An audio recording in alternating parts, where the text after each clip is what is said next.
અણધારી આફતે ડાંગરની ફેરવી પથારી, ધ્રુસકે ધ્રુસકે રડ્યો ખેડૂત। સારો એવો પાક હતો આ વખતે, એવું કંઈ નહીં કે ખરાબ, આ નુકસાન જ થઈ ગયું છે પૂરેપૂરું, કંઈ બચ્યું જ નથી।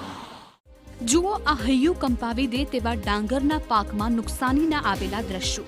ખેડૂતે 3 થી 4 મહિના જે પાક માટે મહેનત કરી તેણે પ્રી મોન્સૂનના વરસાદે એક જ રાતમાં પથારી ફેરવી નાખી। આ દર્દનાક દ્રશ્યો સુરતના ઓલપાડ તાલુકાથી સામે આવ્યા, જ્યાં કુડસદ ગામમાં ડાંગરના પાકને મોટા પાયે નુકસાન થયું। અહીં જગતના તાતે ભારે મહેનત કરી ડાંગર વાવી બાદમાં તૈયાર થયા બાદ તેની કાપણી કરી સૂકવવા મૂકી હતી, જે અચાનક આવેલા વરસાદમાં પલળી ગઈ અને કેટલીક વરસાદી પાણીમાં તણાઈ પણ ગઈ, જેના કારણે ખેડૂતોના મોઢે આવેલો કોળિયો છીનવાઈ ગયો। TV9ની ટીમ સાથે વાત કરતા સમયે જગતના તાત પોતાની વ્યથા કહેતા ભાવુક થઈ ગયા। સવારના 4-5 વાગ્યાથી ચાલુ થયો તો એ બધું નુકસાન થઈ ગયું છે। ભાતના ઢગલા બધા આખા રોડ પર પીલાયા છે, કંઈ બચ્યું નથી હવે અંદર। હવે આ તો ફેંકવામાં જ જશે, કંઈ છે નહીં। મોંમાં ઓલો કોળિયો ચાલ્યો જાય, ગુજરાતના જાણી પર ચાલતું હોય અમારું, એટલે નુકસાન તો ખરું જ એમ।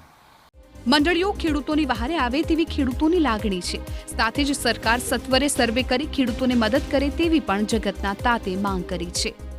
પોતપોતાનો ફાયદો બધી પ્રાઇવેટ મંડળીઓ ઉઠાવે જ છે, તો આ સરકારશ્રીને એટલી નમ્ર વિનંતી છે કે ભાઈ આનું સર્વે જલ્દી કરે અને ખેડૂતોને યોગ્ય વળતર મળે એવું કંઈક કરો તો મહેરબાની રહેશે।